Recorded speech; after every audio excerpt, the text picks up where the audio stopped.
Okay, so we're going to get started. Hi, and thanks for coming to the Building a Real-Time Image Classification web app with Python and MLDB.ai. Just high-level agenda of the tutorial. So I'm going to start with quick intros of who I am and who are we at MLDB.ai. Then I'm going to give you a high-level overview, a few slides just to kind of introduce MLDB at a high level, design choices, and the kind of architecture. Then I'm going to go over some of the building blocks and go through a tutorial that we ship with MLDB to kind of give you a foundation of how to work and interact with MLDB. Then I'm going to move on to training an actual image classifier in an Ipython notebook and use that result to then implement a very simple and cute little web app with the Python plugin. Just to give me an idea, are there anyone, did anyone sign up to the online version of MLDB and is going to be following along? Yeah, okay. Anyone got it on their laptop? Okay. Okay, so if ever something doesn't work, just shout out and I'll try to unblock you quickly if possible. So a few words about me. So my name is François Maillet. I'm the head of AI of MLDB. And we were previously called Datacratic, recently spun out of Datacratic. So I've been doing machine learning for almost 10 years. I studied machine learning at the University of Montreal, and my research was mostly on music recommendation, playlist generation, so kind of music information retrieval tasks. And last year I presented a talk here at Pycon about my 15 minutes of fame, which was like the epic NHL goal celebration hack with the Hue Light Show in real-time machine learning, which was a little program that would listen to the audio from a live hockey game and detect when the commentator would yell goal and then start like music in the living room and would flash lights and everything. So that was pretty cool. It's all on the blog post if you're interested. So MLDB.ai, so we're a Montreal-based machine learning company, previously called Datacratic, that has been around for 6 years, as I said, recent spun out, and now we're in the middle of a pivot. So we're a team of 8. Everyone's either a data scientist, machine learning expert, or a developer. And we're so building the machine learning database, which is essentially all of the technology that we built in the last 6 years at Datacratic, which is repackaged as a database specifically designed to do machine learning. So we've solved, our data science team has solved problems in many different verticals and areas, like online content moderation to detect bullying, e-commerce optimization to like do newsletters on a daily basis, specifically designed for each user based on their purchase history, behavioral modeling for some of the biggest companies in the Fortune 500 to target ads to them. And currently, as I said, we're pivoting. And we're super interested in the area of applying machine learning to LiDAR data. So being able to create 3D maps of the environment and index essentially the world. So follow our website if you're interested in that. There'll be more soon. So what is a machine learning database? So traditional databases, you're going to do a select, kind of ask what happened from some historical data that you're going to have. With a machine learning database, you're going to select a prediction about the future from some new data that you just got. So at the very, very high level, that's what it is. Why did we build yet another machine learning platform framework? So through our experience, we kind of ran into always this kind of same problem, spending too much time just trying to ingest data, format it in the right way to do the modeling. And then, you're prototyping, getting something, then, oh, I'm ready for prod, but it's not fast enough because I did it in, I don't know, R, and I need to like deploy this high throughput endpoint, which is not going to work. So then you need to re-implement it in something else and, etc. So MLDB is a take at solving the machine learning problem end to end. So from data ingestion up to model deployment on the same software, essentially. So it's an attempt at a better machine learning workflow. Highlights. Highlights. So it's database. So SQL as the data interface. It's not a wrapper on something else. So it's not a wrapper on Postgres, or like we actually implemented the database from scratch in C++. It's extensible with plugins. The way that you talk to it is JSON over REST. So you can interact with it from any platform, any library. So that's pretty useful if you want to do web apps like we're going to do, or a cell phone app, or like whatever. A very important design choice is vertical scalability. So it's designed as a single node system, but it scales to the biggest nodes that you can use. And having made this choice, which is kind of going in a different direction than a lot of people in the industry who are going after really big clusters, allows us to be extremely fast and way cheaper to operate than some of the competition. So in certain use cases, we're like 100 times faster than Spark MLlib or H2O, scikit-learn. And as I said, the goal was to solve the machine learning problem end-to-end, so very easy to deploy. As soon as your model is trained, it's already available as a REST endpoint ready to do predictions. And it runs on the biggest servers that Amazon has with 2 terabytes of RAM, but it also runs on a Raspberry Pi, which can be useful for some use cases. So data model, quickly, 3D sparse matrix. So we have named rows and named columns, like you're used to it probably, but we also have a time dimension. So we built the time dimension right into the kind of data model because a lot of problems have a time dimension. We were doing a lot of behavioral modeling, so that made a lot of sense. And so sparse and flexible schema. So you don't need to know ahead of time what data you're going to put in, like create a table and specify exactly what the columns are going to be. Just throw some data in, and it's going to figure it out. And it can be sparse. So if you're tracking, sounds kind of evil, but if you're tracking people on the internet, people are your rows, columns are the websites that they visited. Well, most people didn't visit most sites, so it's going to be very sparse. That works great with MLDB. And matrix operations are really efficient. So we have, world-class SVD performance, probably the fastest out there. And so very efficient in the way that we represent data in memory. So some quick stats there, but I just wanted to put this because, when we say we're targeting a single node, people can be like, oh, but my data is not going to fit in there. I have big data. I need a cluster and stuff. Well, in our experience, like real industrial use cases, you can put a lot of stuff on a 250 gig of RAM server if you're smart about sampling, sharding, and if you have efficient representation of the data in a memory.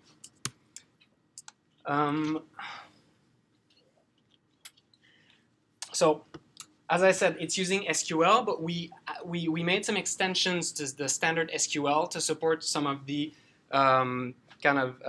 special characteristics of MLDB. So it scales to millions of columns if you have them. So you can do things like this. Select A star, excluding AB. This could be excluding AB star. So you can select a bunch of columns like that. The time dimension with a when operator. You can do some row operations, so applying a horizontal sum to every column that starts with A. It's going to compact that. The tokenize function there, text would be a string, so that would split the string based on by default spaces. So return you one column per word if you wanted to create a bag of words. And we can do some fancy aggregates like a pivot directly in SQL, which we will look at later on. Another nice little thing. When I talk to people, sometimes they say, "Oh, SQL, it's fine," but it's not as it's a bit rigid when you want to do certain things compared to just, you have a line of text, you want to do whatever you want with it. In Python, there's no limit to what you can do. In SQL, maybe all the operators aren't there.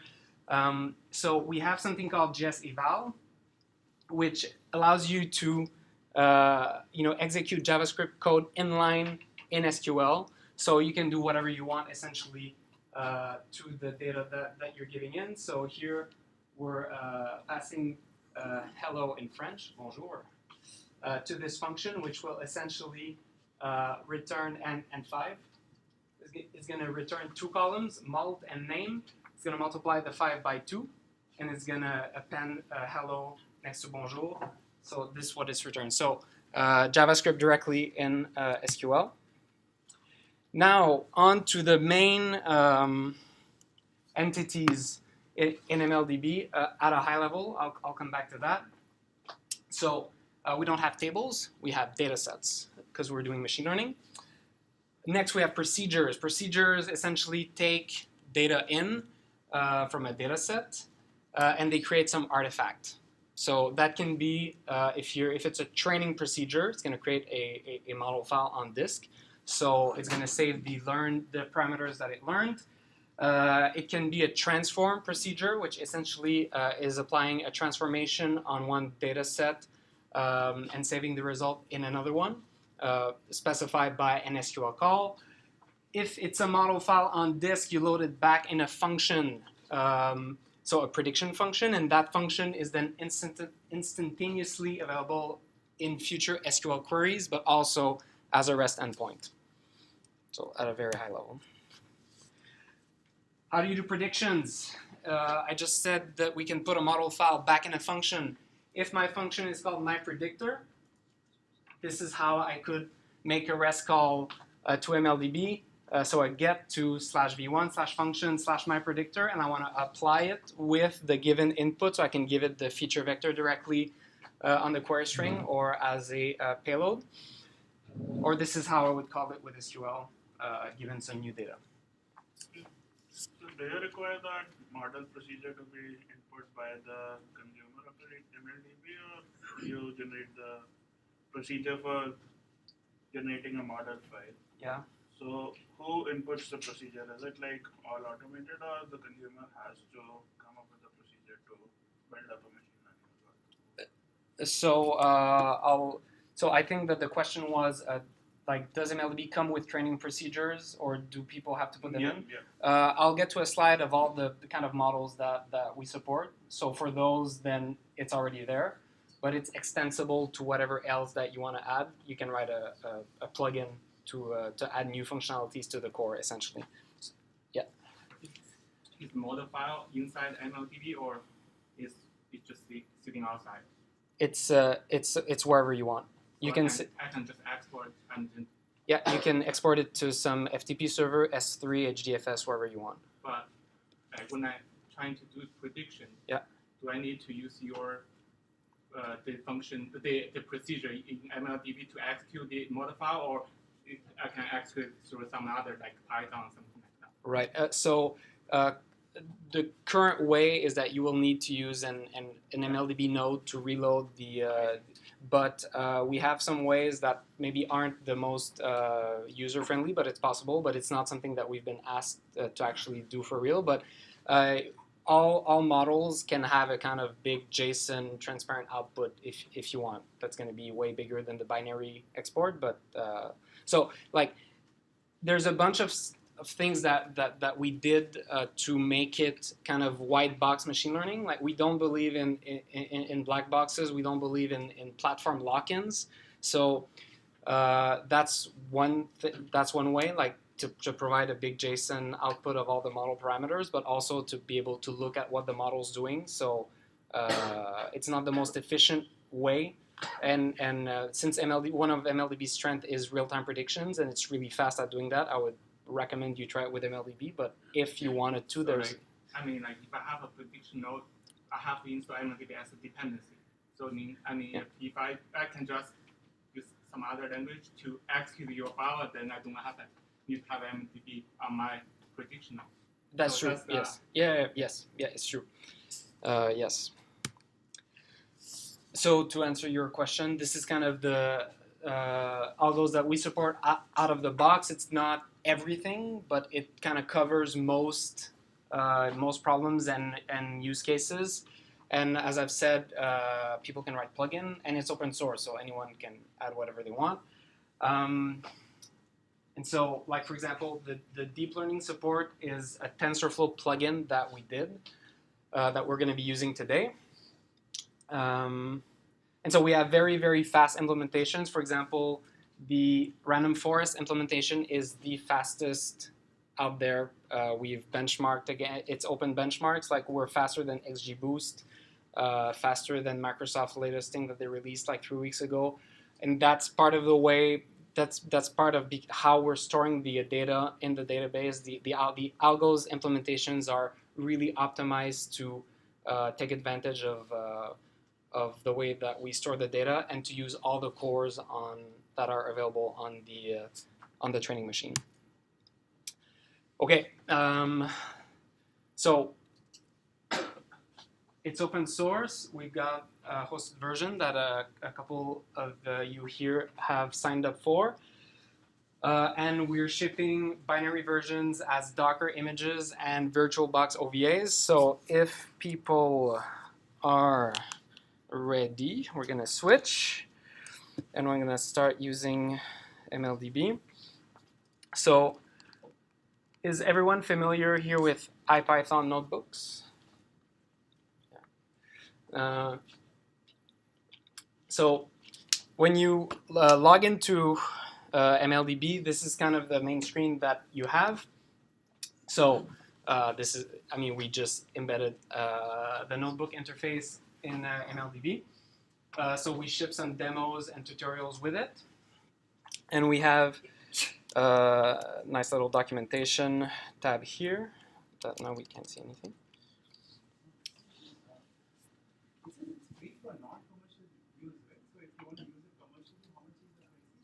The pricing is, well, I can talk to you offline after. But yes, but maybe to give some answer to that, it's open source. The enterprise edition has a non-commercial license. So when you try it online, it's the enterprise version that's running. A question that we have sometimes is, did we gut it in like any way? Did we do something to make it slow to kind of get people to pay for the commercial version? No, we didn't. The open source version is totally capable of doing great things. There's some proprietary because we have multiple data set types in MLDB, and like our most powerful one is proprietary, so it's not open source. But the data set types that we ship with MLDB are totally capable of working well for big data problems. But we can talk after. Okay, so I'll just kind of show how how a system, a kind of complete system could look like just at a high level. We're gonna jump in code soon, but I just want to set the foundations in place because it's a bit working with MLDB. Once you get the hang of it, personally, I like it a lot. But it's a bit different than working with some other systems, so I want to make set the foundation correctly. So this is a kind of end-to-end implementation using the kind of diagrams that I had before of like procedures and functions of training and testing a model. So you would get some data file on disk. You would use some import procedure to import it in a data set. Then you'll use a training procedure to create your model file that we talked about before. You load that back in a scoring function that, as I said, available to do real-time predictions, but also available in an SQL query. So then what you can do is use a scoring procedure that you're going to be using on some unseen data during training, so your test set. So you're importing some new data in a new data set to test, running your scoring procedure, which gives you a scored data set that you can use to generate some statistics about how your training worked. So everything going on there is a REST conversation between you and MLDB, essentially.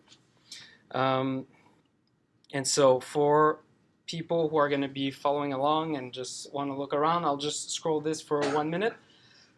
So documentation has kind of explanations about our kind of SQL support, all the built-in functions, select from when, so kind of the things you would expect. Here is documentation for all the dataset types that we support. So these here are the proprietary ones, but all the other ones are these are in the open source version. So procedures, so there's a bunch. Here are the procedures to train. We're going to rename those classifier, but it's also used for regression. So imagine it as supervised. So supervised.experiment, classifier.test, classifier.train. So classifier.experiment is essentially using the train and test procedures as kind of Lego blocks. So assembling them to do train test. You can do k-fold cross-validation using that one. And these one essentially gives you full control of how you want to run your experiment. Something important to note, MLDB is not meant to replace your main database in your business or in your project. When you shut it off, your data sets disappear. So if you want to save them, you need to export them either to disk or to S3 somewhere. So that's important to note. So export CSV is going to be useful for you if you want to persist some data. A couple import procedures. So import, the most useful, import JSON, import text. The import text is a super flexible kind of CSV, TSV, whatever format that you have.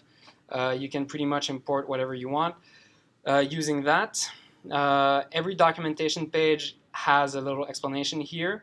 The kind of big blob that you have that you can use to configure it. So it's always mldb.put/v1/procedure because it's an import procedure. You give it some ID, the type, and all the parameters are here.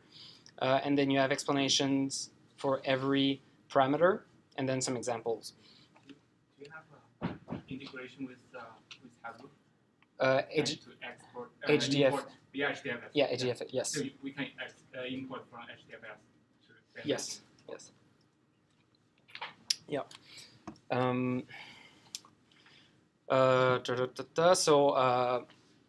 So k-means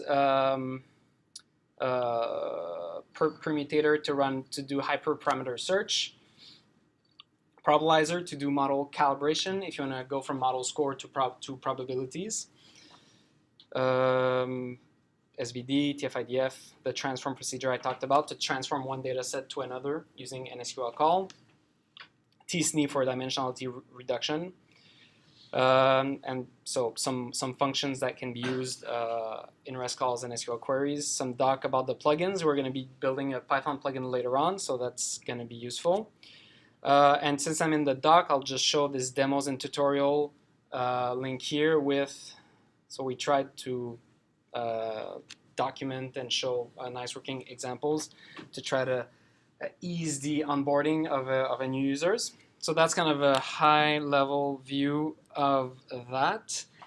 And so I'm going to move on to the procedures and functions tutorial. So if you're running a live instance of MLDB, so when you open it up, you're here. You can just browse in the tutorials folder. Go in latest. And you can just click on this notebook here, and that should open it up in a new tab. So this is going to be a kind of a first example of how to interact with MLDB. So in one sentence, Ipython Notebooks, so cells that you can put either markdown code or graphs. So I can modify this. Shift-Enter, and it updates. I have code here. I'm using our PyMLDB library, which is a very thin wrapper on top of requests. that makes it a bit easier to interact with MLDB, but you don't need it. You can do REST calls directly. So this little example, which is a toy example, obviously, uses the iris data set about flowers.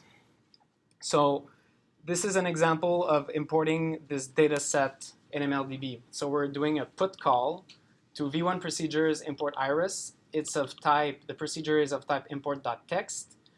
The data file, as you can see, we're loading it directly off the internet, so we can load it off, as I said, HDFS, S3, HTTP. This could be compressed. It would like uncompress it as it's coming in. That can be useful if the data is big. We give it the headers because it's not in the file. This is by default true now, and the output data set iris. So I hit Shift Enter, and that works. Gives me a result blob saying everything is okay. So now here we can do Shift Enter on this. What it does, so we're doing mldb.query select star from iris. Iris is where we just imported the data, and we're putting it in df. mldb.query just runs an SQL query against MLDB, gets a return back, and wraps it in a pandas data frame for you automatically. So now we can do df head if we want to just see the top of the data frame. But if I just erase this, if I wanted to get the same thing, I can just do select star limit 5, and that gives me the same thing without the head.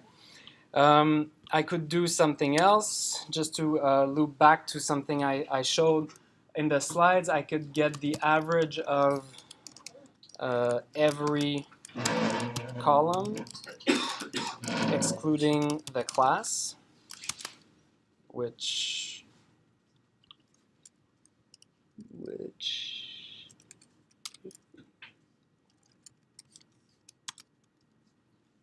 and as star. So I didn't have to like specify all of the different columns that I wanted the average. I just said, give me everything excluding the class, and that does it for me. Now, this is a toy example, but if I had 1 million columns, this would be pretty useful than to typing it out one by one. So just that. So moving on, since we're in the notebook, we like it because we got the data frames, we got the Python plotting libraries that we all know and like, so we can do graphs like this. Now we're gonna quickly run a k-means on this, so to show you how to run a procedure that kind of creates something out. So kind of same pattern, mldb.put, we give it the path, v1 procedures iris. The type is going to be k-means.train. The training data is specified using SQL, so as much as possible, SQL is used throughout. So what we want to train with, star excluding class, so just the characteristics of the flowers. We're going to output the clusters in this new data set. We're looking for 3 clusters, Euclidean metric. So if we run that, takes a second, and that's done. And I'll just show you what we got out. And if some of you are wondering when the deep learning and the image classification is coming, bear with me, it's coming. I think you're going to be happier that I spent this time. So I can look at what we got from our clustering. So it matched all the rows from the training data to kind of named the output rows the same way as the input data set, created one column with the cluster that it put the each row in. So what we can do with that is create this confusion matrix. So I'm going to break this down, this call here. So I showed you what's in iris cluster. So then what it's doing here, if I just isolate this, whoops, sorry. So we're selecting cluster class count star from merge, iris cluster and iris. Iris is our input data from the beginning. Iris cluster is the output of the k-means. Grouping like cluster and class. So let's just start by copying this merge here, putting it here. So select star for merge, limit 5. So merge is kind of like union, but it's both vertical and horizontal. So it's going to append columns and rows, as I said, and by default it joins on the row name. That's kind of your primary key. Every row has a row name. So we now have the original data set with the added cluster column here. So then, doing this now, okay.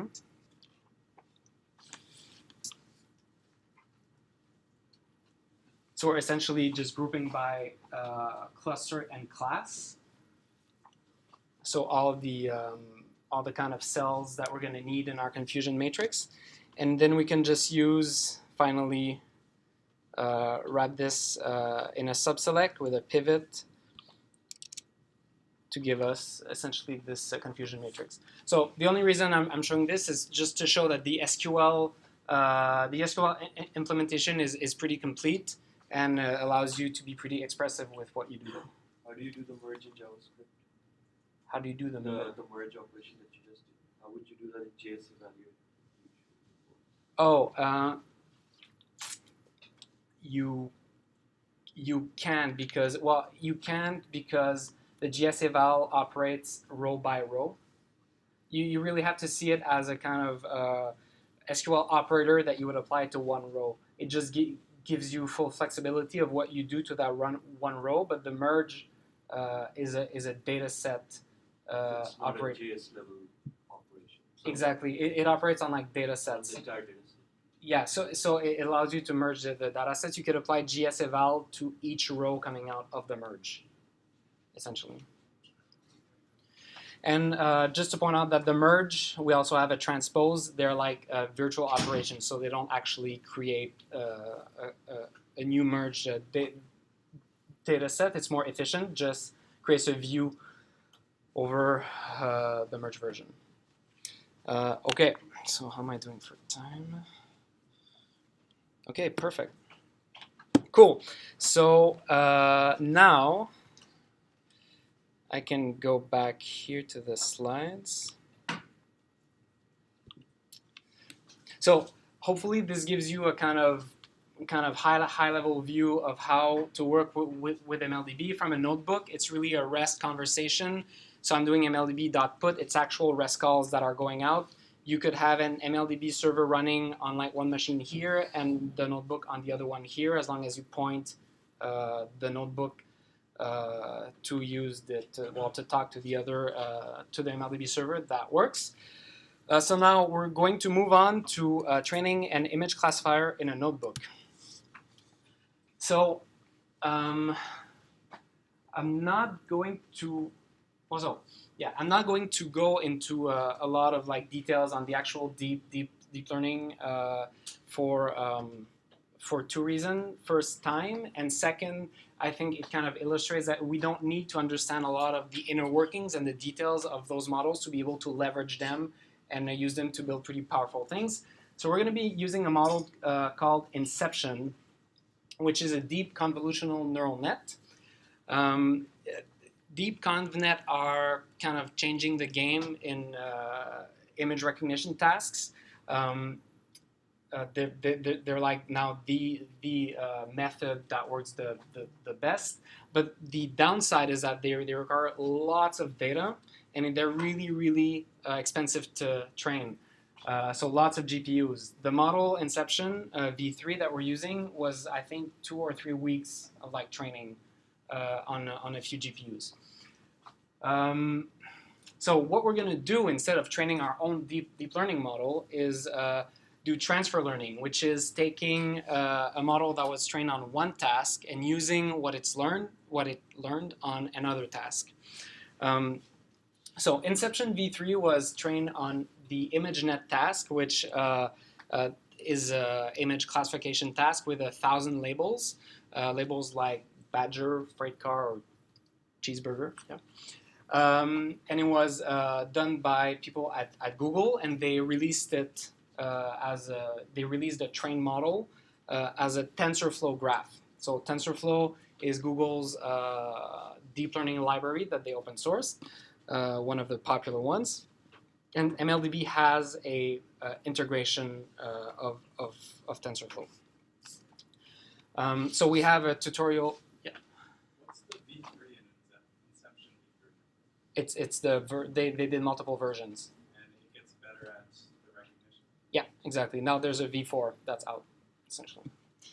And so we have a kind of FYI, a little tutorial TensorFlow image recognition that's shipped with MLDB that you can look at. This is the kind of architecture. What's important to understand about like using these models to do transfer learning is, so I'm sure everyone's seen at least some like kind of high-level image of a neural network. The image is coming in here.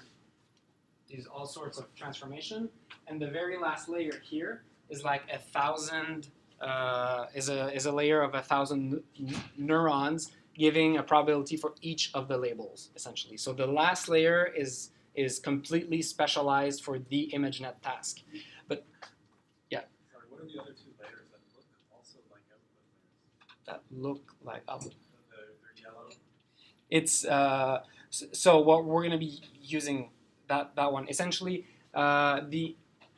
as you're moving closer to the end, you're getting kind of more abstract and abstract representation. There's like different set of convolutions, of max pooling, of like combining stuff together.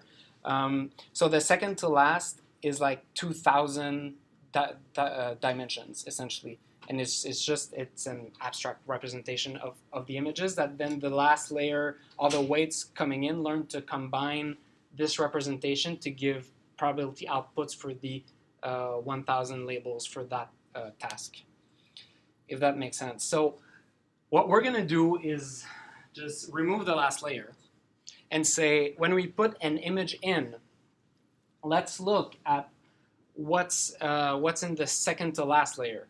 So we're essentially going to use that network that Google spent a lot of time and effort training as our feature generator. So I didn't ask, but everyone's familiar, I guess, with machine learning in like general, high level.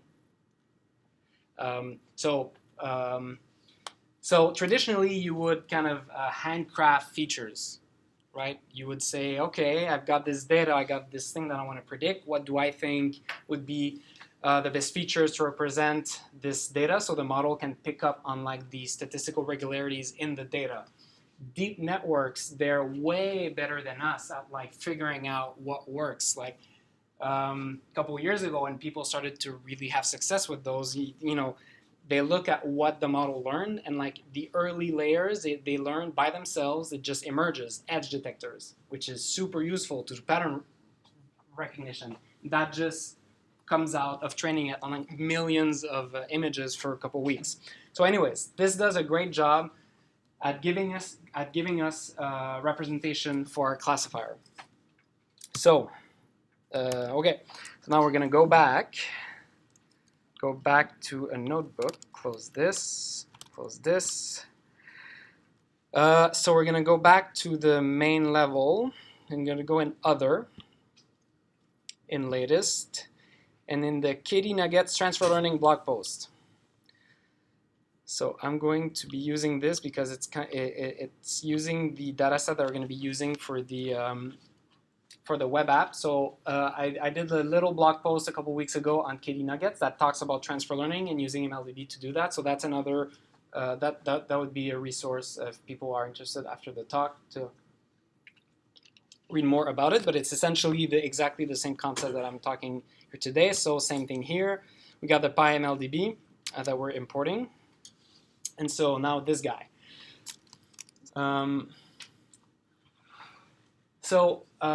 Something that you're now very familiar with, MLDB.put.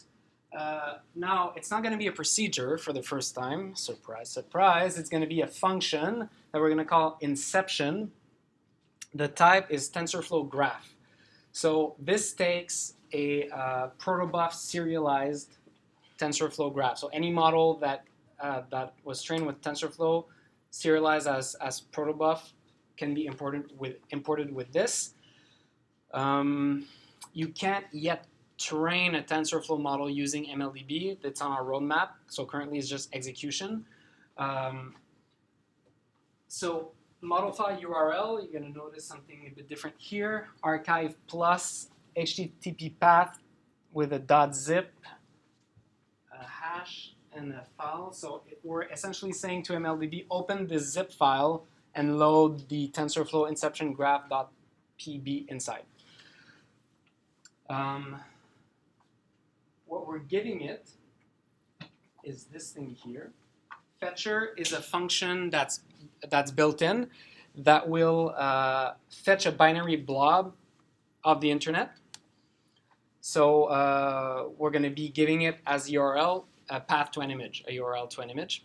It's going to download it, put it as a kind of, that creates a row expression in MLDB. So essentially it's going to create one row with a column decode JPEG / contents and pass that into the graph, and it's expecting that. Yep. Can you do the same thing for other algorithms, like to put the model, to load the model like this through a REST API, or only for TensorFlow? So if you had trained another, yeah, I trained the SVM and then I connect to this yes, same way. yes, you create a function of type SVM. And you I give it I can load the model file from another place. From another MLDB. MLDB has to be can be like another on the internet, or yeah, exactly. Can be? Yeah, yeah. So this could be here, instead of this path could be S3:/ and the path to your bucket and your train SVD file. But you would have to here put the right function type. So it's the okay, and the output of the graph, as I said, we want the second to last, so it's pool 3 instead of softmax, which is the last one. So that's that. I'm going to cheat here and put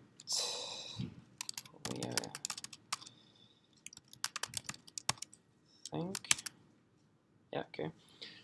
Just so it loads faster, it's 100 meg and the Wi-Fi is not super fast, so I saved the local copy. Okay, and so this gives us the inception function. So in this original, we're going to keep it for now. So what I can do now, since I have a function, as I've been saying, and I sound like a broken record, but as soon as you have a function, it's available in REST calls and SQL queries also. So now what I can do is simply do a query, select inception, and give it URL, because that's what we put in the input before, with the path to an image, so that's a JPEG file. Run that query, and it'll download it off the net, pass it in the network, and give us our 248 vector. So that's the output from the network. Yeah? In the REST API, it looked like you were versioning your functions and procedures through the path. Is there a way to select a version of a procedure in the SQL query?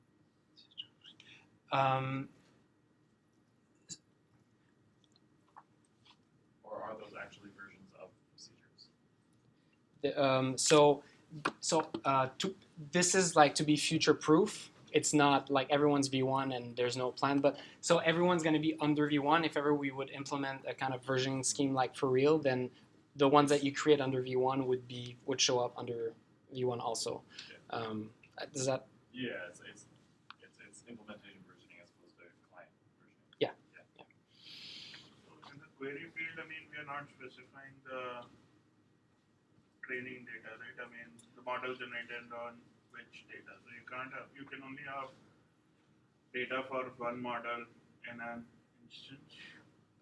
So we didn't specify training data because we're using the kind of pre-trained deep network. We're getting to training a model right after this. So essentially, this is the feature generation part. So now essentially, I just showed that we can load back a trained TensorFlow graph in like a couple lines and execute it, which is cool, I think. So then we're going to load some data. The what? That's the output of the network. So as I was saying, we're taking the second to last layer, which is conceptual numerical representation of the image. So that has that 240 columns captures the conceptual vector. Yeah, exactly. This URL is for the image, the clean image? Yeah, exactly. Yeah, this is the This is a it's the JPG yeah, file, it's an image. Okay, so what we're going to be using for the web app is a data set of cars. Data set of cars that has, well, I'll just show you, essentially. So I've got this CSV file that we're hosting on S3. We're going to import it with an import.text procedure and put it in the images data set. So I'm going to just take this out, run this here. So that loaded, great. Now I can put this query. So cool, I got images. And I will just want to show them to you. And I have to, dot set option, display max, go with, where? Does that work? Yeah. So I want to show you the images, what we're going to be, though it's just images like these that I just scraped off the net. Now what's in my data set? So I can do a select count star from images group by brand. So about 70 images per class, Audis, BMWs, and Teslas. So with everything that we've built, we've got our feature generation deep learning model. We've got a data set full of URLs. So I can run this query, which is a select inception. And I'm giving it as the URL parameter, the column URL from the images data set, doing a limit 3. So if I run this on my little laptop, I'm getting, so the embedding for all the images. Good so far, everyone? Yeah. Okay. Okay. So now, oh yeah, this is gonna take a while. So now I'm going to run a transform procedure. So data sets in MLDB are like append only. You can't modify them. So if you want to do a modification, you run a transform procedure that you, as parameters, you give it some input data as an SQL call, and then it output data set of where to store the results. I'm going to start it. It's going to run for a couple seconds. So what I'm going to do here is create a new data set called training data set. So hey, we're going to be doing some new machine learning. Selecting the brand, which is going to be my label, and running inception on the URL column for all the images. So what I should get back, and so it's running here. So now there's contention with both the Wi-Fi and my little laptop. So I need to download all the images, plus it's processing. So I'm gonna let it run. This notebook has run before, so I have the results, but I'll run it after to prove that it works when I'm done. So what I will get if I do a select star from training data set is, as I said, my brand. That's going to be my label, plus all the columns from the inception model. So now we get to training our first model. There's a lot of stuff. Okay, so I'm going to run down with this. This is a classifier.experiment procedure. So this will do both training and testing of a supervised model. We can name it. So it's going to be a car brands classifier. this specifies what data to use for training. So the procedure expects that each row is going to have one row named label. That's going to be the target that it's trying to predict, and a structured row with the features. When it finishes, I'll show you the output of like this call, so you see what it does. I need to wait for the dataset creation, but this essentially is going to create a bunch of rows for the training. Each one having the label column plus features dot and like pool features dot pool So you can see it as well. It's a structured type. So the model can just say, give me all the columns starting with features. I'll use that as features. Give me the one named label. I'll use that as the label. Okay, so running. So the mode is going to be categorical, so multi-class, because we have 3 brands of car. This could be Boolean or regression. Where to store it, and so again, this could be S3 HDFS. So here I'm saving it in my MLDB instance. The configuration here, big JSON blob. This is essentially a random forest. A bagged boosted decision tree of depth 5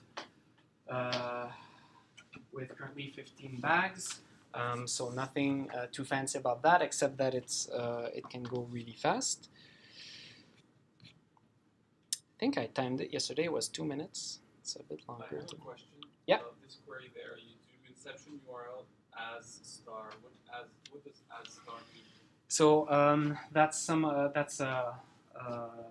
something that we added in the syntax. If you don't put it, because inception returns a structured type, it's going to prefix all the, like this returns 2,000 columns, essentially. It's going to prefix them all by inception, URL, dot, and all the columns. If you wanted to, you could put this, and it's going to be my features, dot, and all the columns. If I put as star, it essentially does not prefix them.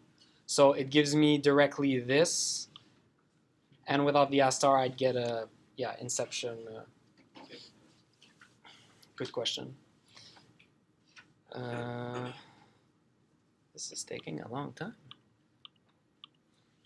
Any more questions while we wait? Yeah? Do you have an abstraction version for those queries so that I don't need to type? All of this? Yeah. Yes, we do. We have, so in the doc, they're all listed. Essentially, it's like composable. Like you could have a simple like decision tree if you want. Then you could wrap that in like bagging and bagging boosting. But we have like the kind of standard combinations that you would want to use, and you would just put like algorithm and like BBDT, bag boosted decision tree. It's in the doc. It's like listed. And you can make your own, so you can give it a configuration file that is going to look for your presets, for your own presets, essentially.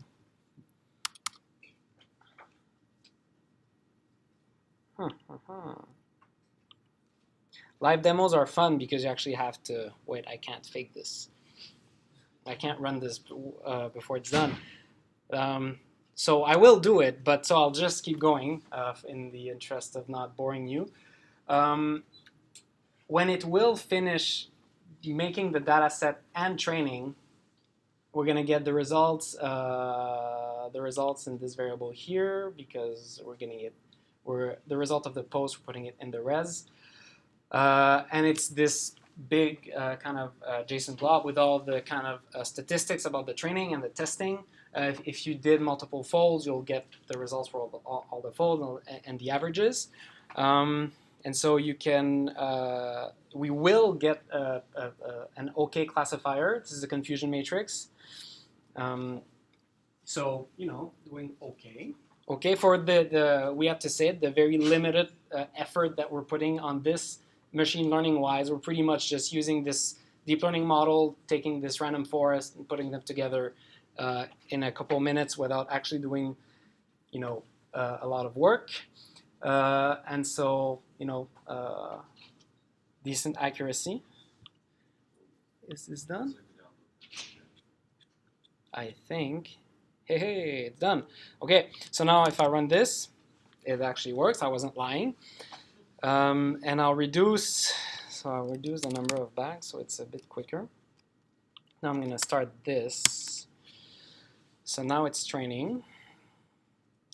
It's going to start using, you can't see it, but it's using all the cores on my little tiny machine. So both cores are being used. But if I was on a big AWS instance, it would be using all the cores that I have. So we're done. Cool. So same results, pretty much. Yeah, changed a bit. Oh, it's not as good. Well, I can use this as an excuse if later on the web app doesn't work as well as I want for prediction. I'll say I was using 10 bags less than before. Okay. Okay. So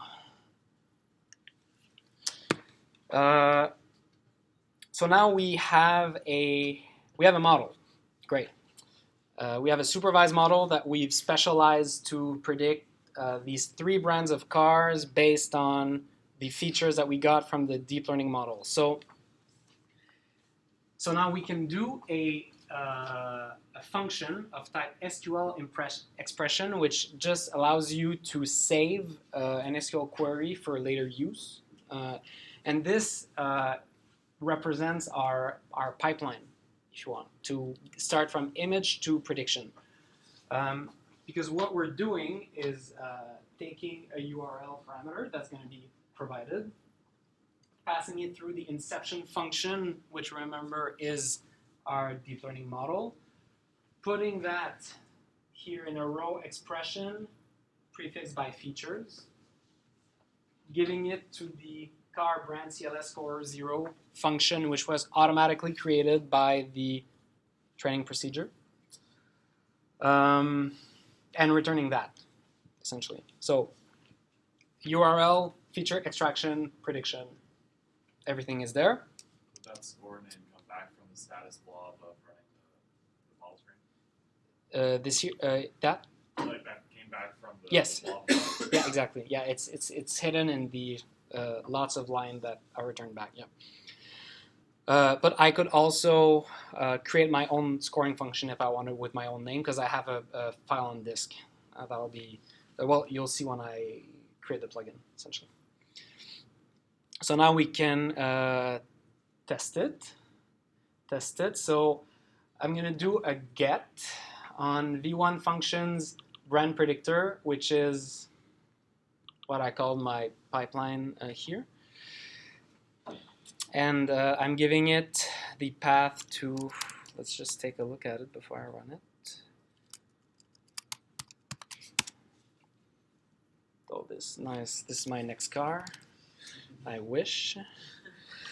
So if I run this, I'm getting -9 for Audi, -11 for BMW, and 0.6 for Tesla. So Tesla wins. Woohoo! Okay, so we just saw how to essentially create a deep learning function, load some data from a file, CSV file, create a training data set by running all of the file names through the feature extractor, training a model, and creating a pipeline function and scoring something off the internet end to end. So that's in a notebook. Any questions on that? Use and then you. Have you ever tried using a Spark data frame instead of pandas? Would that be faster? It wouldn't necessarily make for which. If you're on a cluster with higher cores, then would it distribute the working or differently? Well, the work is being done by MLDB essentially. So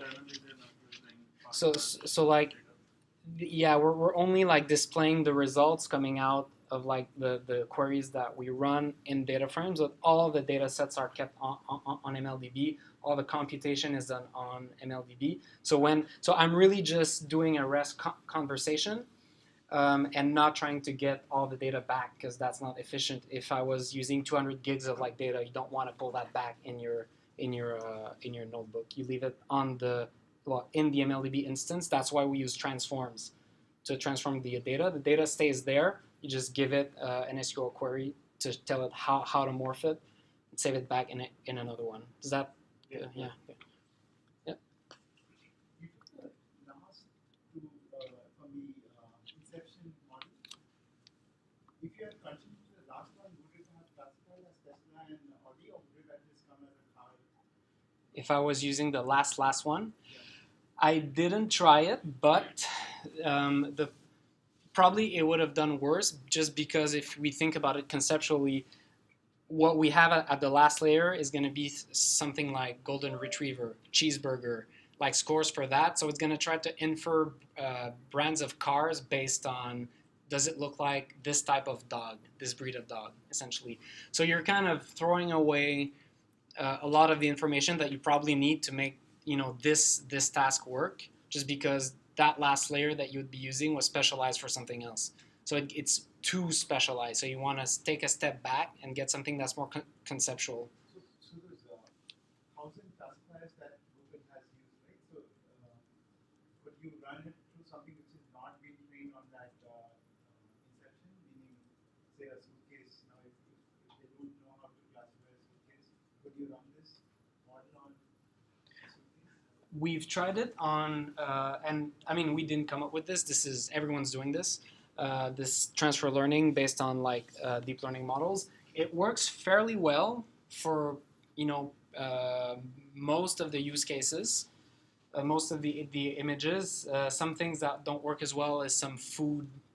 I can show you at the end if we have time. We have a nice little UI that you can play with it, trying to teach it about types of food. It doesn't work super well with that, but then what you could do is instead of using a random forest at the end, is to actually retrain like a last layer that would also backpropagate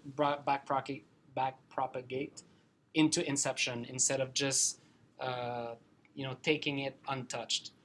But that's a kind of different discussion topic.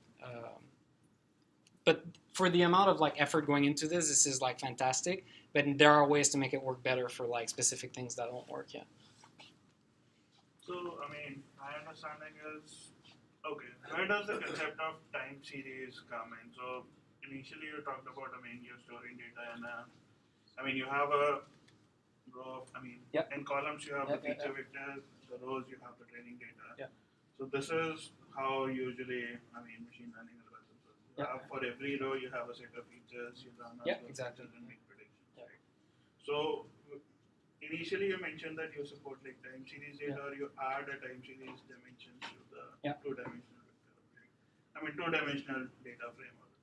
So where does the time dimension come in? Yeah. Essentially? So in the kind of example that we're using, that it's kind of flat, right? There's no time dimension. If there was, then you would use it. What we've done in the big use cases of behavioral modeling that we've done with time data is we use the time dimension at the feature generation step to kind of take snapshots of like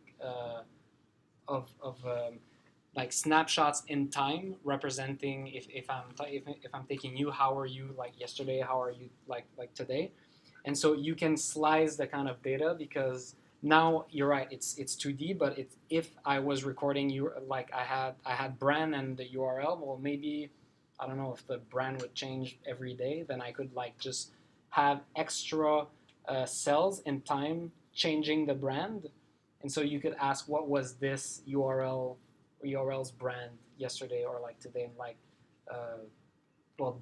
like derive whatever features you want from that. We can talk about it after if you want. Okay, so now we're getting to the last part, and I have okay. So what we've done up to now is this.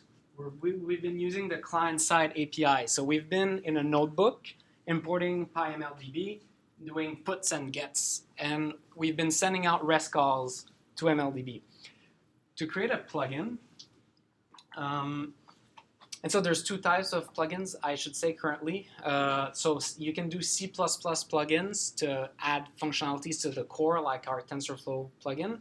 We're going to do a Python plugin that allows you to create some kind of more less core functionality. So we're going to create custom REST routes and host a web UI. So that's going to be using the server-side Python API. So we're going to have an interpreter running in process inside MLDB, and when we make we're still going to make REST calls, but it's going to be in process REST calls. So there's nothing, there's no, it's much more efficient because it's in process. Depending what you're doing, if you're in Python loading data from disk and or doing a query, transforming the data in Python, recording it back in a data set, there's going to be some performance overhead of just sending the data through the C++ Python boundary and back. Yeah, interpreter inside MLDB. The anatomy, which in the important part is down here, but so the anatomy of a plugin is essentially you can distribute them as GitHub repos. You can load them directly from there, or they can be on disk. There's like two main files, a main.py, which you can see as a constructor. So that gets executed when you instantiate the plugin. Routes.py, which implements any custom REST routes that you want your plugin to handle. And you can have anything else, like a static folder, to serve static content, like a web page, for example. Since MLDB, since its interface is REST, it was like just natural to just allow it to serve static content, which allows us to essentially, so you can bundle a web app with both machine learning and a web UI in one package that's going to run on the same server, essentially.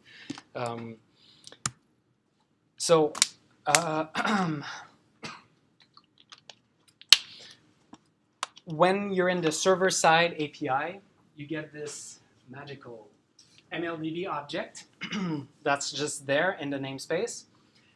That allows you to do a couple things. There's a .log function that you can just print stuff out on in the console.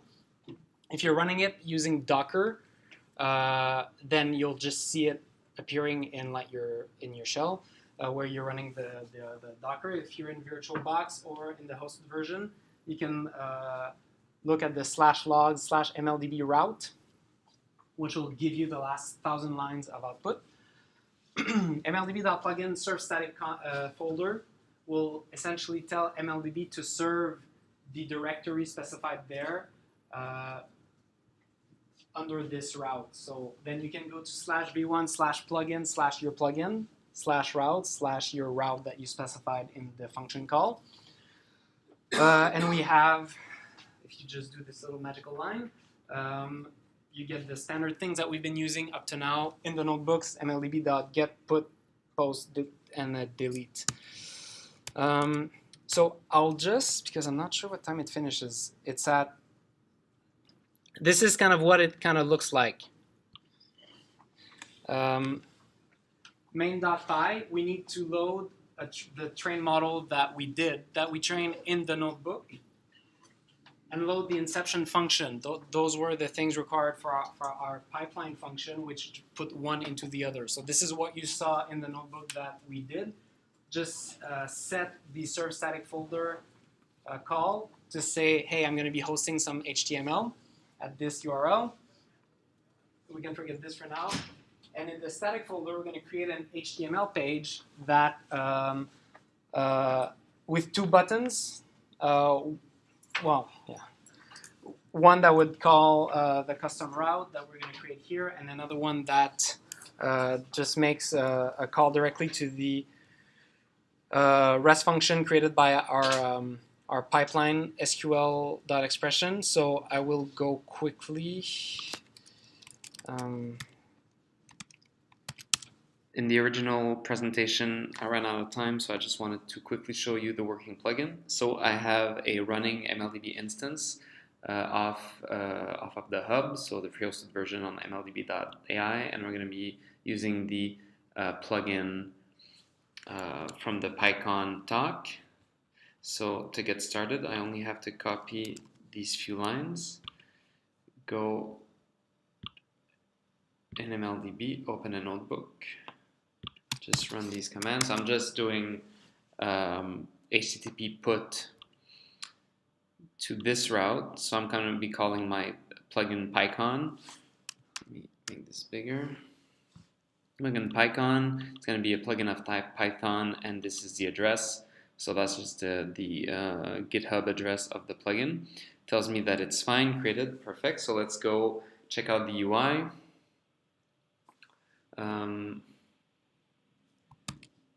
So if I just copy the path from my hub instance, so I call it Pycon. So I have a nice little UI. So why do I have this? So let's go on GitHub and look at the code for the plugin. So when a plugin gets downloaded, the main.py is executed. So you can think of it as a constructor. And so essentially, if you've listened to the whole video, you've already seen this, where we create the inception function. So which is going to be the inception model. This is the creation of the classifier function using the classifier that we created during the talk, and this is the pipeline function. So getting a URL, passing it through the inception function, then giving it as a feature, as a row expression to the scorer function that we just created here. And so we return the score. So the only thing that you haven't seen before is this line here, serve static folder, essentially tells MLDB to host the static content within that folder under the name static. And so what's in static? So there's the index.html page and a logo. So if we look at that, it's essentially this page here. So under routes and static, this is what I called it, and the index.html file. So we have a title, the image, and two score buttons. So this is what we see here. So one score button called score image and score using PyRoute. If we just look at what happens when we hit those buttons, the first one, it's really simply Ajax calls. He's going to be calling the function called brand predictor, and if I switch back. Just go back, open another one up. If I go back to what I created,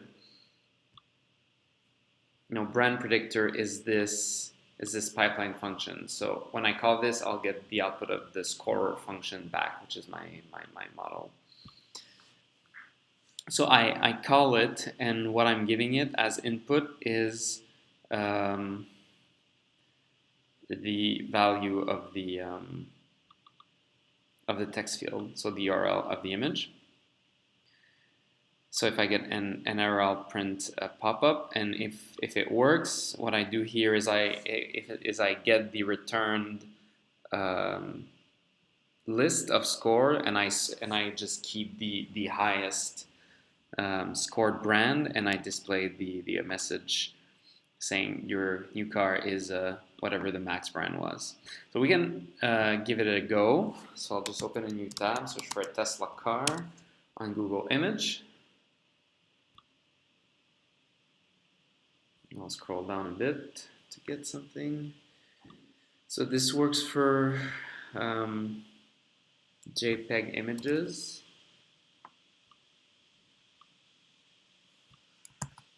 Let's try this. and we get a correct prediction that the car is a Tesla. That's great. We can maybe try an Audi.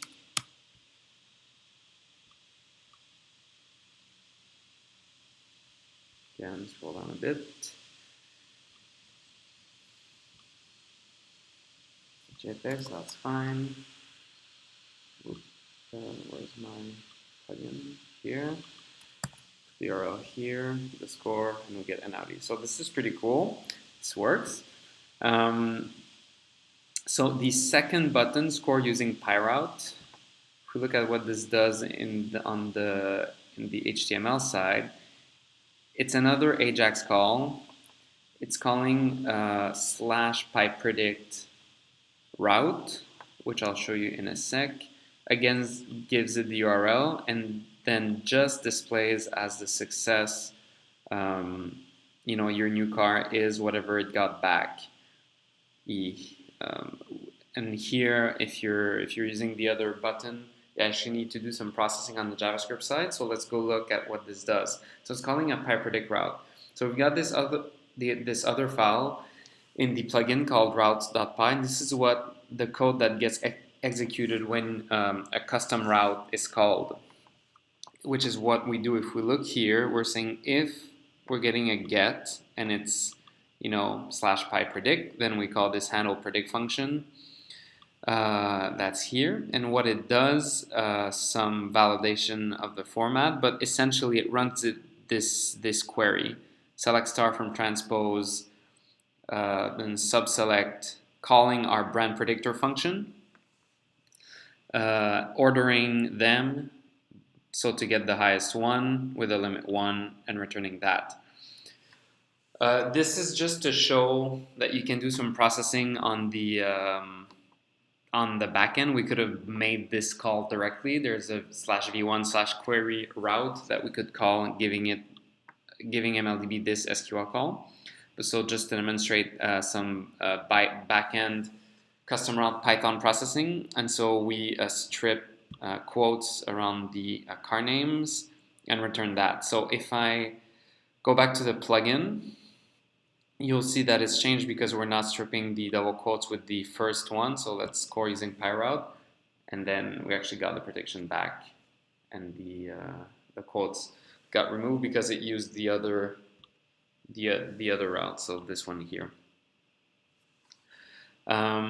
So there you go. You have now with MLDB, with this little code, and a car image classifier that was created quite effortlessly, and this is it. So I'll switch back to the talk. Put the links up here. Check out this blog post if you have time. There's a YouTube video. It's a more advanced UI, implementing just all the same concepts. It's all open source also, but it's really nice doing transfer learning and active learning. And if you have questions about MLDB, we're on Gitter, so come talk to us. Or email me. I didn't have my email, but go on my blog or Twitter. And thanks for coming. And I'm here, and I'll be here after if you have any questions. Thank you.